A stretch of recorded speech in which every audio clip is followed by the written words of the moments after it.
great pleasure of bringing someone on that I've known and have done business with and been a friend of for, it looks like, I try to do the research, for 13 years.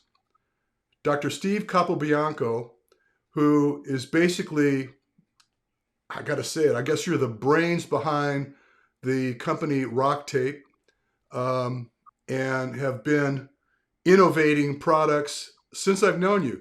And so you know this, and let me just bring him on real quick. So since I've already kind of done that, there he is. So you know this. I probably am one of the pioneer early adopters of the product. Is that fair? I would say that you're on the Mount Rushmore of the rock tape early adopters. Yes. So I started looking at it. I actually asked my wife because we met when I invited you, or actually requested that you come to present at one of the running coach certification plans that I was doing. Mhm. And you came out and introduced the folks that were hoping to be a better running coach through our influence. And I felt it was so important that people that are going to stand in front of other people, these are what's the term they use these days? Um, you're basically the front line of defense. You're the first person that's going to identify somebody's having an issue, right? And so what Right. you do about it at that point in time could be the difference of success or failure for an athlete, right?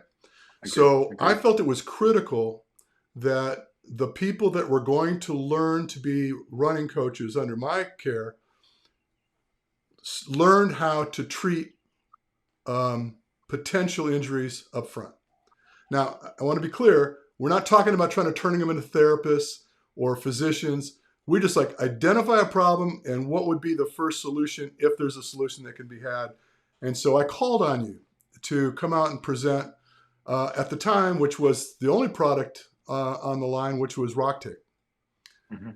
And I'm going to stop rambling in a second here. But the other thing I want to make a point of, in my business at that point in time, where I had a brick and mortar, and essentially, you've been there, you know, essentially all it is me in the back and retail in the front. And the retail was sucking the wind out of all the work I did in the back, right? So I would show up at events. I would show up with my cadre, my people, with a massage table under a tent at a marathon, half marathon, whatever, much like Greg Vanderdries did. He would show Mhm. up in his truck at these events and start taping people. Well, I was doing the same thing. And what was entertaining to me and what got me bought on early was the fact that I would tape somebody's knee, IT band, back, whatever it might have been. And post race, they would come back to my tent and go, dude, I cannot believe I was so nervous that I was not going to be able to run today. And, not only did I run, but I set a PR time and time and time again. So I tell people this all the time, and then I'm going to shut up. I'm an evidence-based guy. There's no magic that I do. It's just I see cause and effect relationships with whatever I've done. And if it turns out that it becomes positive and there's value in what I've done, I repeat it. And that got me on board with RockTape 13 years ago. And by the way, I looked it up. RockTape was founded in 2010, if I'm not correct. 2009 is when Greg and I, you brought up Greg Van Andrees. So Greg and we met in 2009. He already had a product in mind and didn't necessarily know what he was going to do with it at that time. And so I guess the infancy of it was 2009, but you're right. We launched in 2010. Okay, well, I believe, and I might be wrong. I don't have anything with dates on it to prove it, but I did look today and asked my wife because she's my brain. I don't remember anything. And I asked her, I said, so when was it that we had Steve come out and present? And so I narrowed it down. It's either 2011, maybe 2012, something like that. But be that as it may, over a decade, I have been promoting the product, whether it be in those early days, putting on like a certification for running coaches, or what I still to this day do is put on running clinics around the country. You know, they're small affairs. You know, there's not like 50,000 people at these things, purely because the nature of the work where we're doing clinical diagnostics, we do resting metabolic assessments, VO2 testing, gait analysis. It's just intensive. It takes a lot of time per individual. So we max out at 15 people if we're going to do testing on them all. Right. But at the conclusion of every one of those clinics in the past 10 years, RockTape and RockTape products were on board, where I would show people, because I get a lot of people who would come to me because they have a niggling injury, don't have a solution for it. They try to work through it, or they, take a week off and then go right back and make the mistakes that we're making that led to the injuries to begin with. And so I found it to be, aside from me just trying to push it off onto somebody else and say, you should do this, I'm saying, okay, here are some solutions that may keep you out of trouble, keep you on board with your training while you sort things out, while you figure out why you're having the problem to begin with and deal with that, because it's not necessarily a solution. It's just a means to keep you in the game, so to speak. So for whatever it's worth, you know me, I've been on board with this. I've done every certification that you guys provide, with one exception, which is the new one, which the vibrating cups. I've not done that yet. But I will say that early on, right about the time that you were in my shop, I had a vibration plate in the back. I don't know if you ever noticed it, from ProVibe. Okay, so I was doing whole body vibration in training over a decade ago. So I saw the value in vibration, and so now you got vibration in the cups, which was interesting. And I want to talk about that a little bit, but I'm all over the map right now. But I want to talk about. Let's back up and let's do this. I want to talk about you being what's referred to now socially as the movement advocate. What is that about? It's the entire story. Ultimately, if we go all the way back to the inception of RockTape, Greg presented with a roll of tape, and hence the name. We're kind of somewhat pigeonholed into being thought of as just a kinesiology tape or an elastic therapeutic tape company. But one of the things that we both agreed upon pretty early on with this company is that we wanted to be able to influence the ability for people to move more effectively, efficiently, with less discomfort, all of those things. So movement was the impetus. And that's been my story my entire career. I've been a chiropractor for 20 years this year. And my whole goal is to help people move and feel better. And so the idea of the movement advocate, which has been an extension of my professional persona, if you will, is that's what I try to do. Is I try to advocate for movement to get people to move more effectively. And I think if we start to break down any of the products that we've created, the tools that we create to help people, ultimately they're around helping them move. And the science around that has really started to echo the same message, that we're not talking about taping or cupping or vibrating a specific muscle or tendon or ligament. We're really interacting with the body with the ultimate goal of helping it move. And so movement advocate is just spoke true to my message. It speaks to what we talk about when it comes to RockTape. And then I think I really can say this for you, is that I don't think it was the product that caught your attention. It was the message that we delivered around a product. You even said it yourself, that there are multiple other brands, and they're all good. All the brands that exist in the market are there for a reason, because they have some type of utility. I think what's set us apart is through the message, how we're communicating the use of these, so then people can actually better understand why they're using it, not just how to use it. Well, I think the term that, quite frankly, I picked up from one of your certification programs was tensegrity. Yeah. And, the influence of one thing that has repercussion somewhere down the line. And, often talking about, being up and downstream from a particular pain epicenter and Mhm. what could be causing the problem to begin with. And so again, I never have held myself out to be a therapist, and I the only time I actually would offer some treatment is if they're already a client of mine, and or if I'm trying to demonstrate self-help in one of my clinics. Mhm. And in the event that I do offer some fashion of treatment to one of my clients, I don't charge them for it.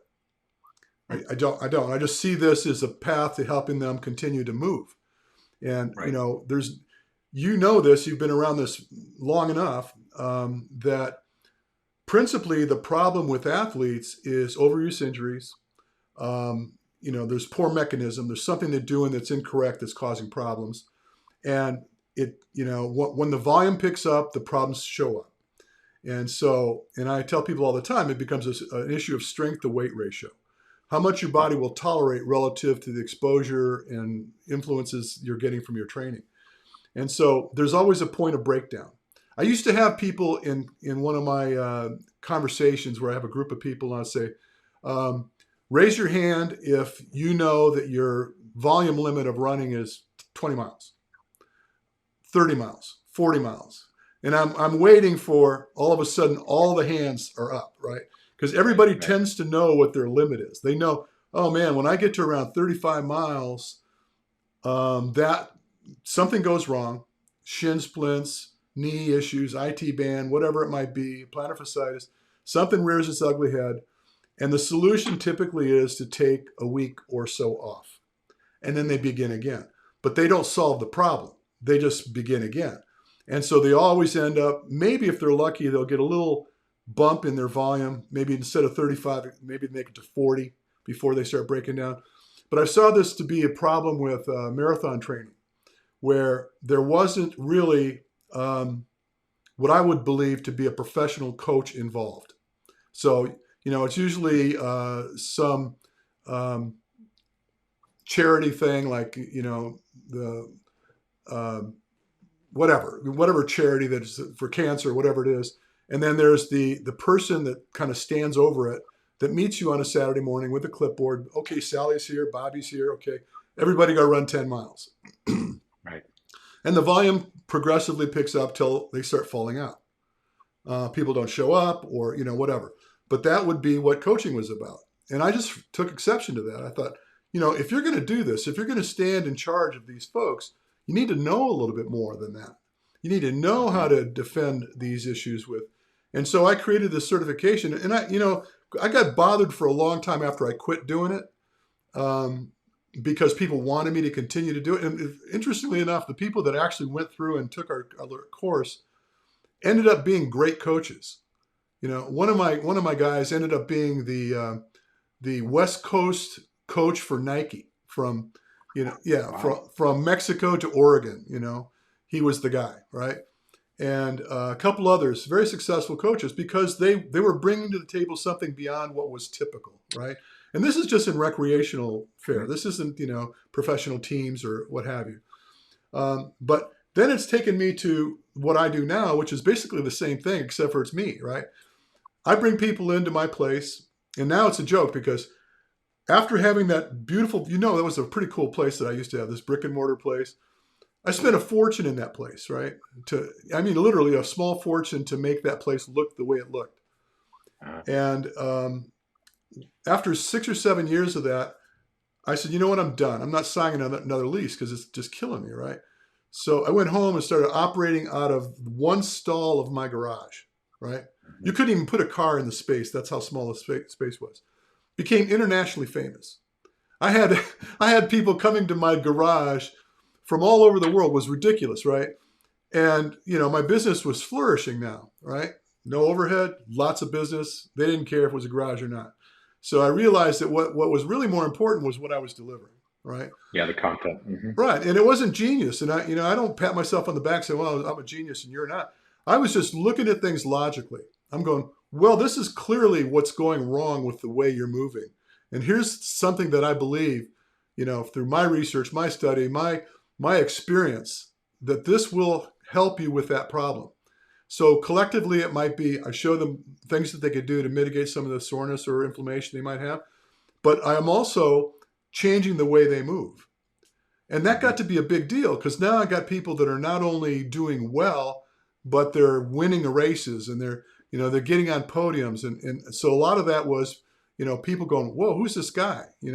He works with so and so is a world champion. And who's this other guy?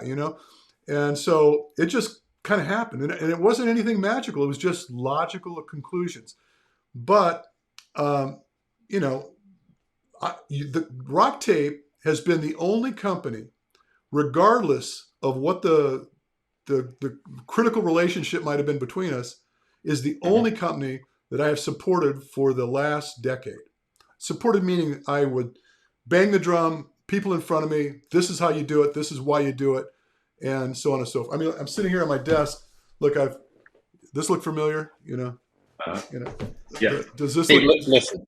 Yeah, I know you've been flying this flag for this period of time, and we can't thank you enough. We really truly believe that the community that we've built over the last 13 years, and you've probably been there the majority of that time, as you said, it's people like you that has really created the community that we have, and that's what I'm probably most proud of is the group of individuals, the community of people that have band together with that same philosophy in mind, is that we want to keep moving. And that movement could be, walking my dog on a daily basis to doing a, specific athletic event. It doesn't really matter. Movement is meaningful to the individual.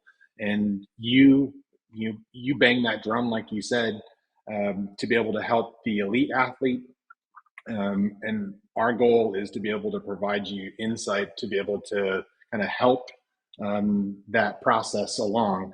And so you brought up something that I definitely wanted to share, because there's an evolution in our message. There's an evolution in why we're doing what we're doing because we learn more. And I hope most people, when they're delivering any type of information to someone, is always taking what the science is telling us. So we're science informed, and you are on that same, school of thought.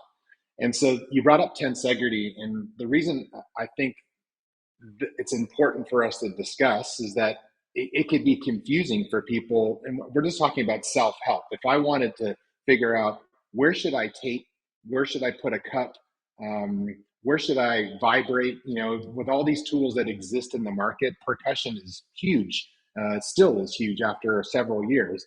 And people are just literally beating the tissue that is speaking the loudest, right? So if my knee is bugging, I'm going to tape that knee. I'm going to vibrate that knee. I'm going to put cups on that knee. I'm going to put a cream on that knee.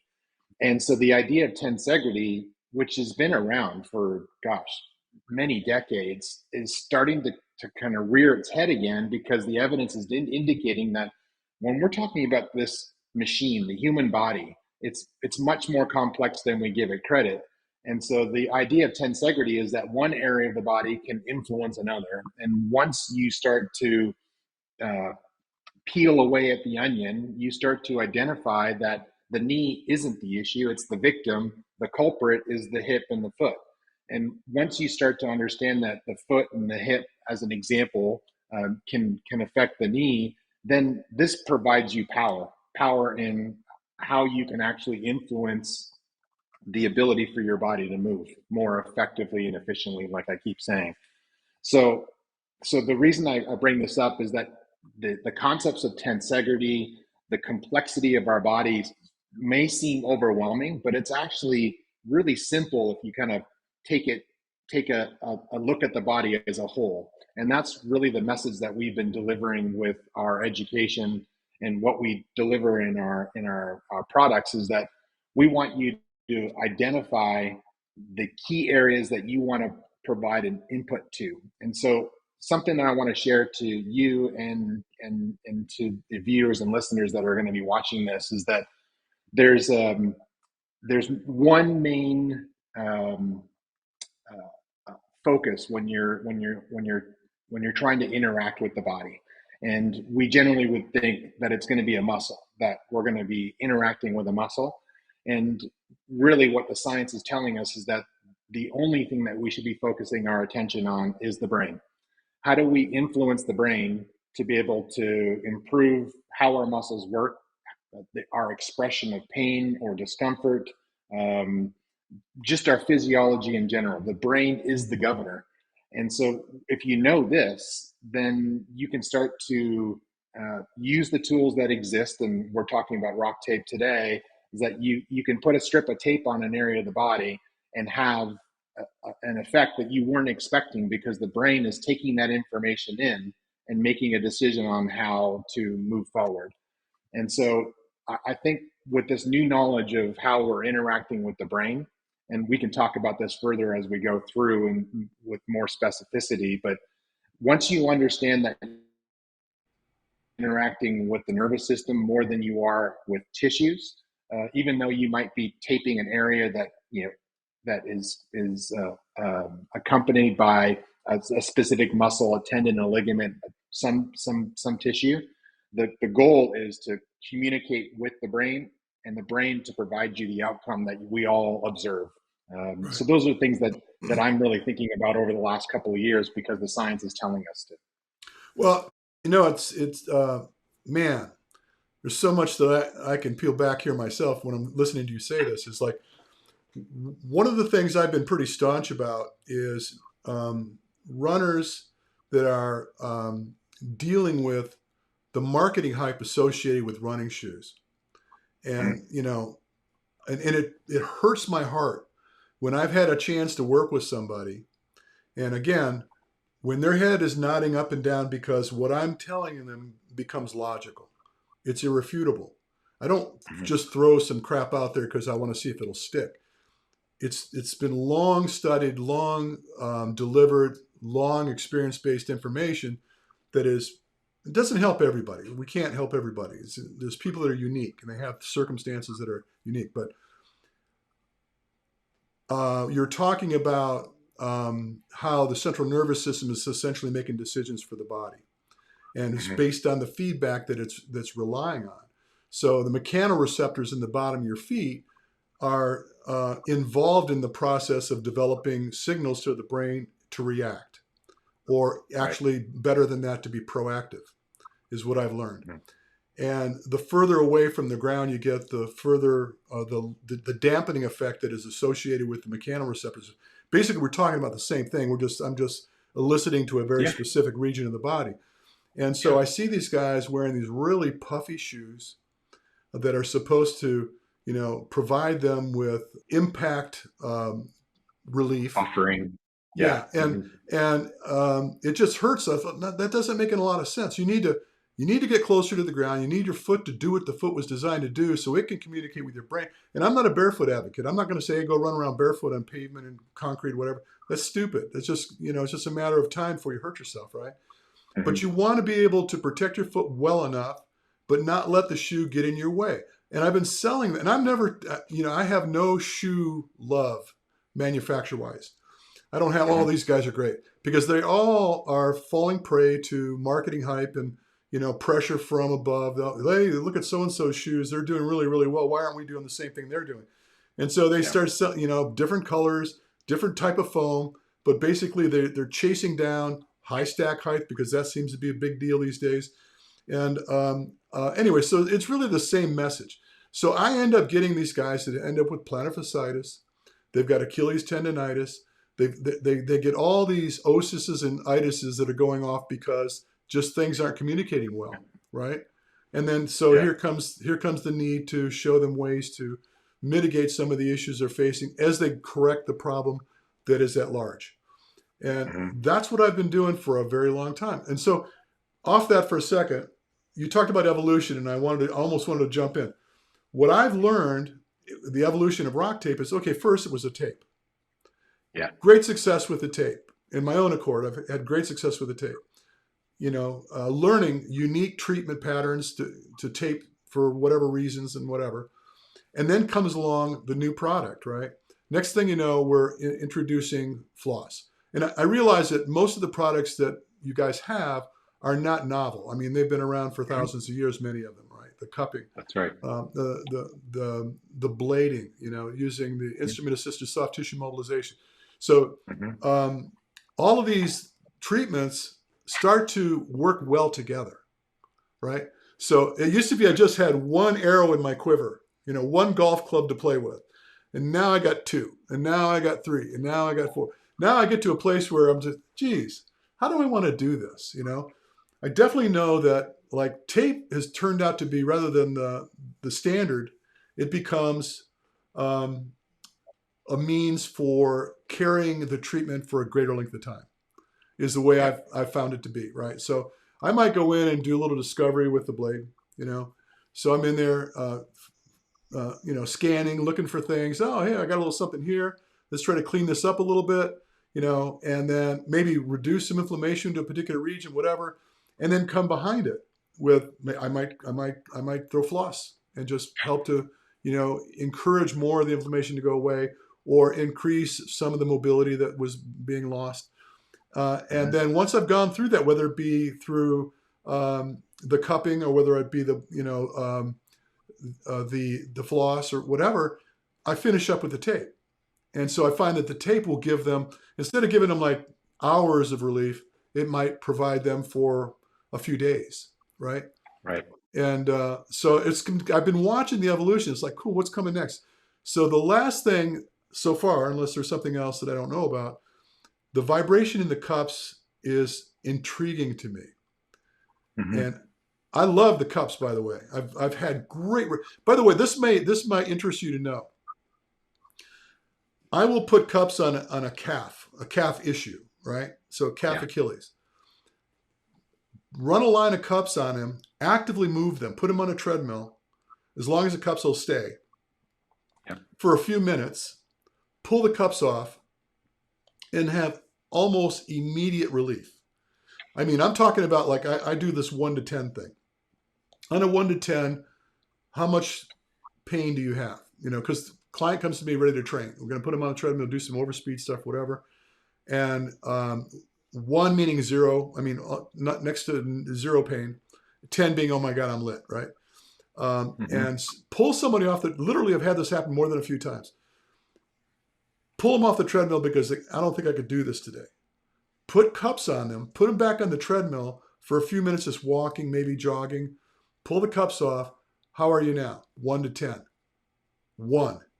I'm like, you went from a 9 or a 10 to 1. And I'm thinking, they're just playing with me, right?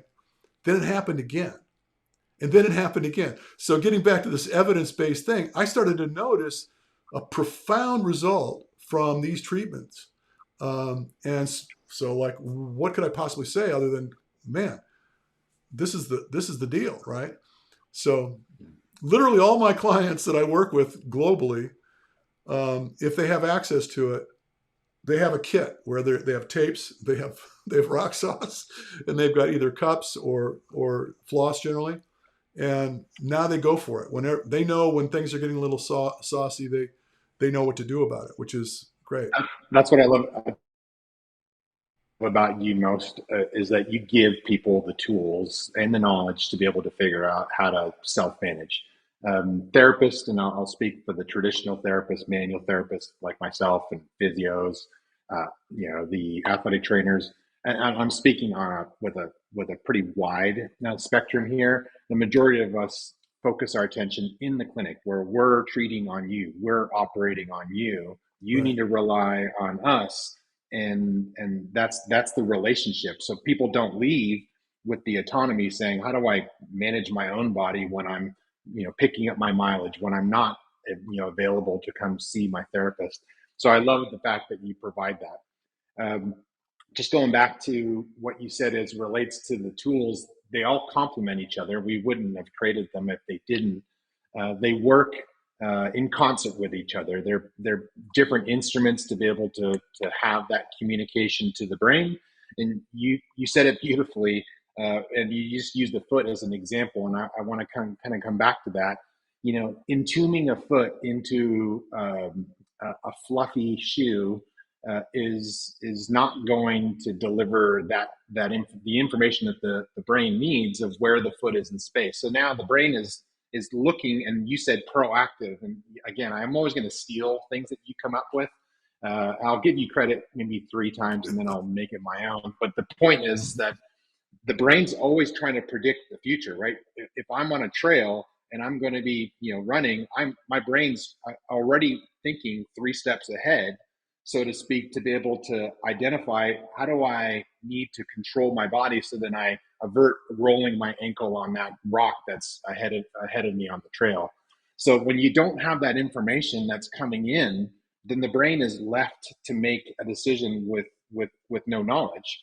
This is where I think, and there's multiple components of how these products that we create actually influence movement, but the first one is talking to the brain. So let's feed those receptors that reside in the body that tell the brain where it is in space. And so tape, cupping, flossing, instrument assisted techniques or tools, all of them help to amplify the conversation to the brain, to, I call it spotlighting or illuminating, bringing attention to an area where there's not very much information. The Wi-Fi signal between your foot and your brain is disconnected. So then the brain is left to make a decision.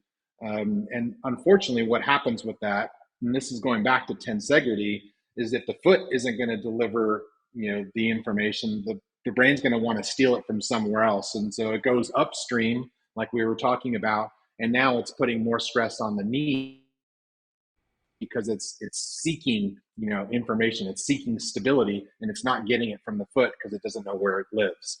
So I think neurologically, that's, and without getting into we don't want people to be neurologists when it comes to self-care. We want people to understand that ultimately, when you use these tools, you're shining a spotlight on an area that might be lacking in clarity.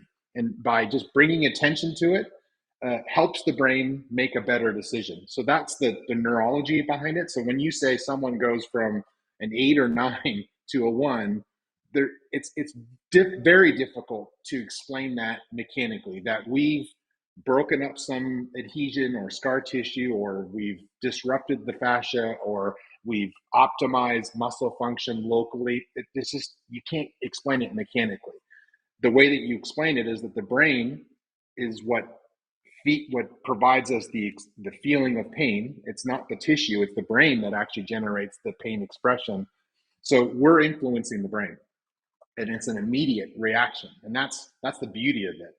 But there's also a mechanical effect, and if we can go, to the cups that we're talking about, and this is why I love the vibrating cups, is that when you put a cup on an area, and I'm going to kind of put myself in the screen, the cup is creating a mechanical force to the tissue, which is really unique. It's, most forces that we apply to the body are typically pressure, they're compression, right?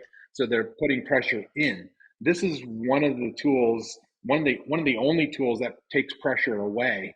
So mechanically, what we're starting to learn, and we're learning this by really cool tools like MSK ultrasound, similar ultrasound you would get for, to diagnose an injury. Now we can have, instruments like this. This is a wireless ultrasound device that Yeah, I I'm know I've familiar with it. shown you in the past. And you apply this on the skin, and it will give you a real-time picture of what's happening underneath the skin. And I've always been curious, is like, what is actually happening when you put a strip of tape or a cup or a tool on the body? And now we have it documented, and cupping by far provides the most amount of space between different layers of tissue that might be, for a lack of a better term, kind of velcroed on each other. So mechanically, if tissues aren't able to slide and glide, then they're going to cause friction and irritation and stimulation of pain receptors that are going to provide you the symptoms that you experience. And then it's going to decrease your mobility. So the things that you see in respect to, running mechanics. It might be because the tissues can't slide amongst each other. And so a cup can provide the space to allow for those tissues to slide and glide. And then the beauty of this new cup that we've created has three different levels of vibration: 75 hertz, 100 hertz, and 125 hertz. That's the frequency, that's the rate of vibration. And now we can combine a neurological stimulus, a novel neurological to the brain, because the brain doesn't experience vibration very often. So when you expose the body to vibration, from a whole body vibration platform to a focal vibration device like this, the brain pays attention. So we're illuminating the area with information saying, here's where this body part is. And then the secondary benefit of a cup is that it creates a mechanical effect that improves slide and glide. And voila, we have like the best of both worlds of improving someone's ability to know where they are in space and their ability to move. And now they get to actually act in respect to their movement of choice. I had a chance to play around with that imaging tool at one of the certifications I did, which it's a big Yeah. seller. I mean, I thought, man, I'd love to have one of these, but it's a little expensive for me. I don't know. It's not like I'm Uh-huh. treating people and, I can hit their insurance for it, whatever. Um, I, Right. but I did see, and talk about, sending the message home. When you're looking, Yeah. you actually see the fascia layers being um, expanded, or there's space between them now as a result of a Yeah. treatment instantaneously. Mm-hmm. You're like, wow, that thing works, right? As opposed to the hocus pocus that people think of when they think of tape. They're like, wow, dude, what's this doing? Is this really doing anything? And Yeah. I get where some might have a little bit of pushback when they're not really seeing it.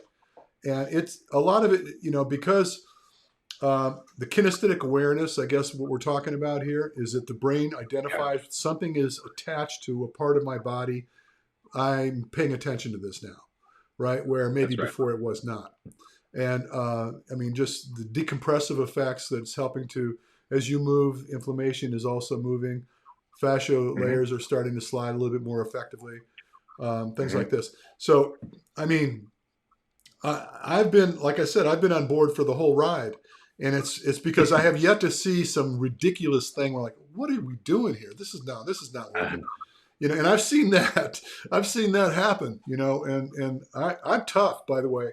I am a tough sell when it comes to anything like this. I have zero supplements that I talk about. yeah. Nobody comes to my place to buy supplements. Yeah. I'm like, no, how about let's eat some food? Let's have some decent food. Let's eat on a regular basis. That's when we do resting metabolic assessments. It's funny, Yeah. you see these guys come in and they're on these fad diets, right? Because it's novel. Oh man, we're doing the keto thing or we're doing this, whatever. And I said, oh, okay, fine. And we do a gas analysis, and we're looking at the utilization of fat versus sugar and how effective their metabolism is, and it's crap. I mean, I'm like, Yeah. well, my God, look at that. That's you, right? This is the thing you're doing right now. And again, just evidence based. We said we put them on a reasonable approach to eating, and all of a sudden, everything starts to improve. Their Yeah. sleep Food is improves. food is fuel. Food is fuel. Going back to the basics, and I Yeah, I but I mean, completely I agree use with that as you. an analogy. But at the end of the day, it's like Yeah. it's the same thing with the tools.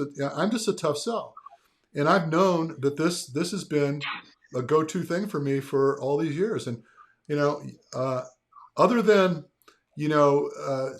support that I appreciate from RockTape for my clinics, I pass this Mhm. on. It's not like I'm going to sell that. I'm passing it on. I said, look, this is what I want you to do. Here, take this roll with you, or take this with you. Let's get started. Just I don't want your money. I know that down the road this is going to make you better. This is going to help you. You're Mhm. smarter now. You know how to deal with your own issues.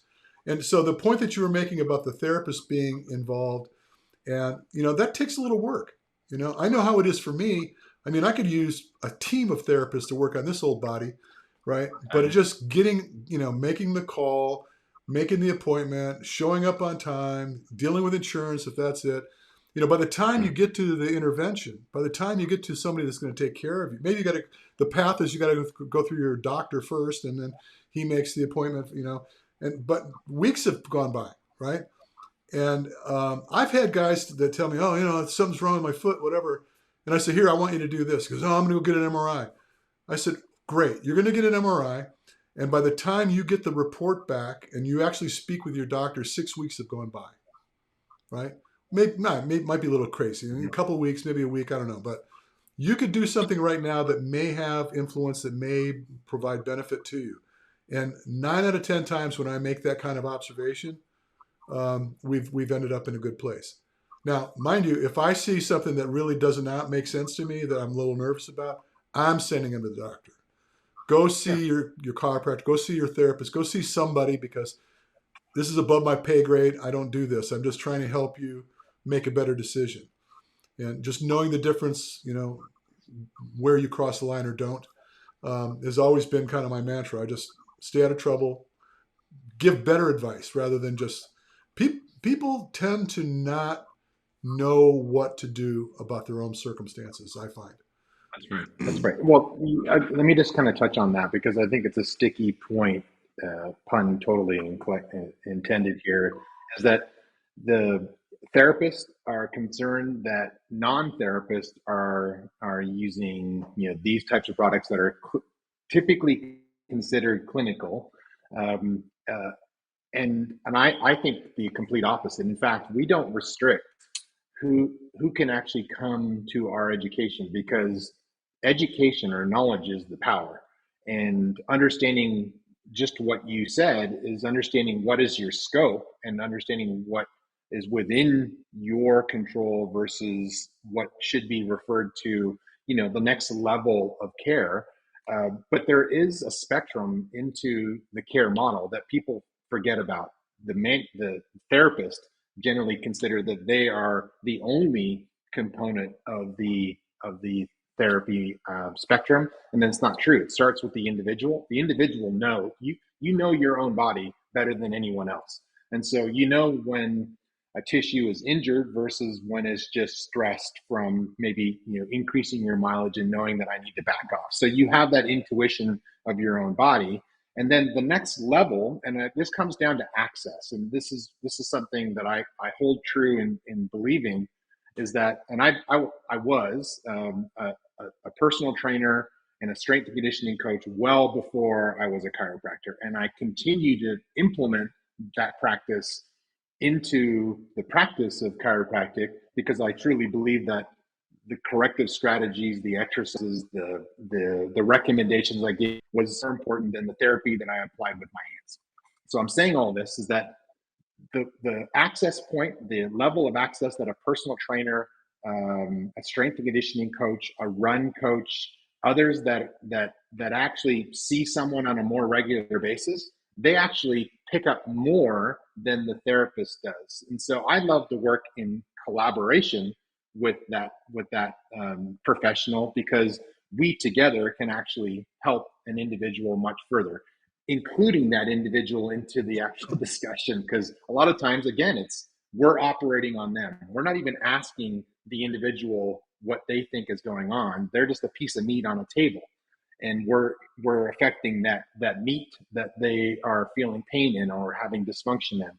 So the point here is that if we give people an understanding, knowledge from the individual for self-care autonomy, the coaches, the trainers, the strength and conditioning specialists, with the understanding of how we could use tools like this, not to diagnose, not to quote unquote treat, because if you use those terms, then it somewhat spills outside of what your scope is, but you're using them to help someone move more effectively. I have no issue whatsoever of using these to influence the ability to highlight an area of the body that is potentially lacking in clarity. Going back to our kinesthetic, awareness. If you don't know where your foot is in space, let's provide some safe and novel stimulus to it, which a strip of tape can be, and we know that the risks are pretty low. If it didn't give you any benefit, and we even see a a dissolution of the symptoms, like they get worse, then you should have the right person that you refer them to. And Right. that is the spectrum that I really think we should be creating here, which is a connection of the individual to multiple experts to help them along that path. Right. So that's my viewpoint on using these tools. Uh, as long as you're not spilling outside of your scope, use what you have access to help someone move more effectively. And I think that's a full stop. You know, as you're talking about this, I have a meeting tomorrow with a group of physical therapists, um, Mhm. just to see what the relationship could be. Yeah. Because I'm now I'm living in Tennessee instead of California, and so I'm Mhm. kind of new to the area, and I ran into these guys at a Fit Expo. I was actually supporting a competition that was there. I threw some money at them for their prize purse. It was a functional fitness competition, Cool. and kind of a hybrid thing. Crazy, by the way, the competition Mhm. was. But you know, these guys had booths there, and I spoke to some folks, and they got a hold of me. They said, "Hey, look, we'd like to have coffee. Let's get together and have coffee." I thought, you know, great. I would love that because I love to have a connection with where I've got a problem. I know where my solution is going to come from. That's right. I could just and I could call them and say, look, here's what I'm finding, and I wish you'd take a look at them, you know, and figure it out because I'm not in the business or trying to be in the business of therapeutic intervention.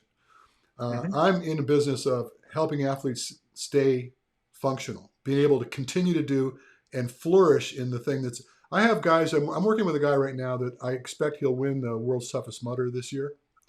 Wow. You know, and the amount of work that we're doing is crazy, right? It's a lot of work. You know, you get up in that stratosphere of running trails and mountains for 70, 80, 90, 100 miles a week. You know, Yeah. it takes its toll. I don't, in the best of circumstances, you are very subject to having a problem, right? Yeah. And so this individual, he's come to see me. Matter of fact, this last toughest mutter he came and did, came to see me 2 days before. And he said, you know, I'm getting a little something's bugging me in my foot. I said, well, let's take a look at it. Let's see if we can, you know, because I did a VO2 on him. He wanted to know what his heart rate should look like during this event. So I did a VO2 on him. By the way, it was crazy the numbers I had to throw at him for this event. Um, you know, try to imagine. You know, you've done Ironman. You know this kind of thing. Um, Mhm. I recommended for a 24-hour event that he hover around 170 beats per minute. Wow. That sounds pretty crazy, doesn't it? And I even told him, I said, Crazy. look, I'm having a hard time having these words come out of my mouth right now because it just does not make, you know, Uh-huh. he hung out at that heart rate. And I was watching it on YouTube. I think it was about close to midnight. He was in second place. Oh my He's a God. total dark horse. Nobody expected this guy to show up, and he popped out. He said it's getting cold and my hip was bugging me a little bit, so I quit. He goes energetically, I felt fine. He goes, I was like ready to go. Wow. So it turned out that the advice was good, but he was a little nervous about his foot, and that's part of the reason why he wasn't trying to be competitive. He said, I just want to see if I can get close to 100 miles, and you know, I flossed him, gave him a roll of floss. Mhm. I think I followed up with some tape on it, gave him a roll of tape. I said, look, you know, just, you know, if it's not working out, just bail. Don't press it. There's always tomorrow, right? I said, Mhm. but again, I have a hard time saying it, but I really think just based on the information I'm getting from this test, that you're going to be good at 170 beats per minute. And sure enough, you know, and so now That's then he hired me as insane. his coach, right? So now we're working on those numbers. He just won event recent event. Well, he won the Montana Ultra Beast a couple weeks ago. Wow. Uh, he won. He was the second guy behind him was 39 minutes back when he Jeez. finished. 39 minutes back. Uh, And he's, you know, and he goes, yeah, the same drill, like just kind of holding there. Because I feel pretty good around there. And, you know, and so nobody else, you know, just with predictive measures would have came anywhere near that kind of a number. You know, they said, no, but dude, you can't do that. Energetically, it's not going to work. And sure right. enough, I mean, he was probably 70% fat utilization at that number, you No know? doubt. That's So, incredible. but it's a weird thing I do. I don't know anybody that does what I do, by the way. I don't know if you No, do. that's what no, I don't. And this is what, I always appreciate just even having this discussion is just hearing some of the stories that you have. We don't get to connect as often as I would like, but having an understanding of how you're using something as simple as a strip of tape to influence someone at that level. I know not all of your, clients are at that level, but you definitely work with it with the outliers. This is how I position it, and outliers, and anyone that pushes their stress strain curve. And I think you brought Yep. this up at the beginning of our conversation, is like knowing where the limit is, that teeter point. um, every every elite athlete that I've worked with, pro athlete, and then even my own body, that I when I was competing even more than I am now, I was always looking to push the envelope of that stress strain curve. What can I do? And when you're at that level, small little tweaks like applying vibration, a strip of tape, a cup, may not influence the quote unquote normal or sedentary individual as much, but those that are looking for micro adjustments make a significant effect. So that I love the fact that you're using them to help someone extend their career, improve their performance, improve their ability to move. That's why I love working with you, because you always push the envelope of how we're using these tools, not just as a therapy for plantar fasciitis, like I would in the clinical environment, is just really using them in a unique way to influence performance and overall movement. So I Yeah. can't stress that enough. I just love what you do. I have a client in the UK. Actually, he flew out to see me recently to do a gait evaluation and do a VO2 test and whatever. And he's competing in high rocks, which is the new thing these days. Mhm. Hybrid fitness competitions. And he's having an issue with his foot. And he's Mhm. got a physiotherapist there that he's working with regularly. He played semi-professional soccer, football, and so he's got a guy that he's been working with forever. And so I said, well, I want you to tell him what I'm having you do, and he rules. If he says that's not working for me, I don't want to do it. We're not doing it anymore, because he's Mhm. hands on with you on a regular basis. He knows, and he's treating you. So I don't want to do anything to violate his treatments. I don't want to tell you to do something that he doesn't want you to do. I want to have Understood. that relationship. So now we've built a bond. So now I'm communicating with his physio, and we're working together to help this guy get to a better place. And That's awesome. we totally shut down running in the short term, because when he came to me, we couldn't run. I mean, it was sad because he spent all the money to come see me, and I couldn't really. Was successfully getting a VO2 out of him. I do a VO2 for hybrid or high rocks. I do a VO2 on the treadmill, on a rower, and also on a ski erg.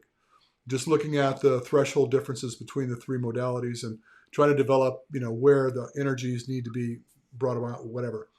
Um, but we were able to get all that done, except when we try to go out and run. Typically, what I like to do is put a monitor on them. I have an e-bike. I'll get on my little electric bike, and I have all my tools and stuff on the bike, so I can monitor the cause and effect relationship with what he's doing on top of the testing we just did. Because I say, Yep. okay, this is cool. Clinically, this is what it looks like. But what about if you go running down the road? Yeah. What's the response going to look like? So I like to check both, right? We didn't get but Cool. four houses down the street, and he had to stop. And I'm like, oh man. So we're on the mend now. I mean, we literally took off the year. We're not going to do any competition till next year, and Mhm. we're working around it. Toying with all the other exercises and such, keep his fitness levels up. But um, I guess what long story short is I totally understand. I love that type of relationship where I can communicate with the guy that's treating him. So he knows what I'm doing, because a lot of times that's their fear, is they don't know what I'm doing, right? They're like, oh man, you got this. Oh God, what's he going to do to you? It's like, I'm trying to fix you and he's trying to break you, right? So having a relationship where they're communicating and say, okay, we're not going to violate trust. You're the guy that's treating him. You reign supreme in this relationship with your client or your patient.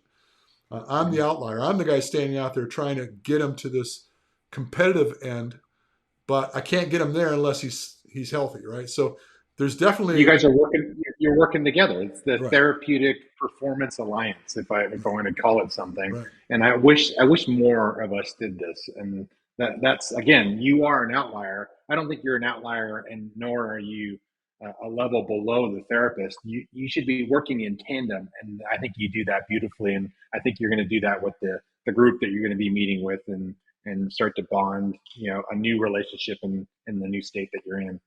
Welcome Well, to the center of yeah, the country. yeah. So the interesting thing about it is that they don't have the opportunity to do the things I do, Yeah, just because time. I mean, they don't have the that's right. time to, get on the bike and go, run around the block with this guy or something, right? That's They right. don't. They That's don't right. have that going on. I've been in the business. I worked as a chief operating officer for a hybrid clinic. I had I know 6 physical therapists, an orthopedic surgeon, a couple of chiropractors working for me in this. And the hybrid end of it was we had a gym there for athletes and trainers, whatever. I stood over that, and I had a chance to see the back end of things, which I never had before. I wish more trainers could see what goes on with billing and the whole Mhm. billing process. I'm like, I'm the chief operating officer. What do you mean we got $600,000 on the books that we're still chasing, right? That's right. So trying to do this, like we're seeing a lot of the patient load's heavy. You only got so much time. So, Mhm. you're trying to be as effective as you possibly can with the limited amount of time you have, or you hand it off to somebody that's, not as expensive to operate as you are. And so I have all the work time in the world. When I meet with my Yeah. people, I don't schedule. If I see somebody, I rarely see more than 2 people in a given day. You know, so I'm done when I'm Right. done. You know, when I've achieved what I hope to achieve that day. If it took 2 hours, if it takes 5 hours, it takes what it takes. We're going to spend the time because I'm not pressed to do that, and I don't operate with insurance. So, you know, Yeah. but Hey, anyway, listen.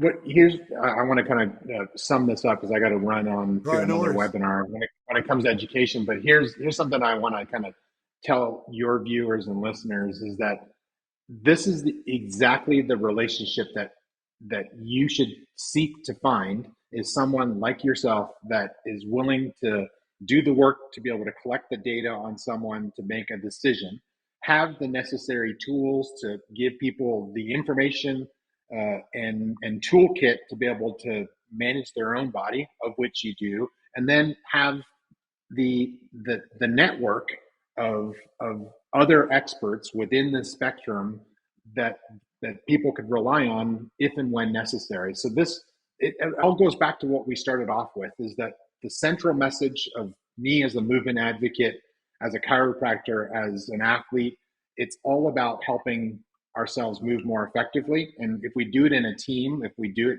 in the village, we're going to be much more successful. So all of your followers see that and feel that. That's why you are who you are.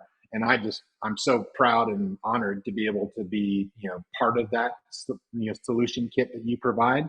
And I just can't wait for us to continue. I have some new and novel things, so let's reconnect later in the year because I got some new tools that I'm going to show you in advance. But let's share it to the rest of the audience just to kind of dangle that carrot for people to kind of come back and listen to us talk next time. Great, very cool. Listen, I was very pleased to get you back, and it's good. Great things, great things. Thank you for taking the time, Steve. I love you, brother. Thank you. Take care. You too. See ya.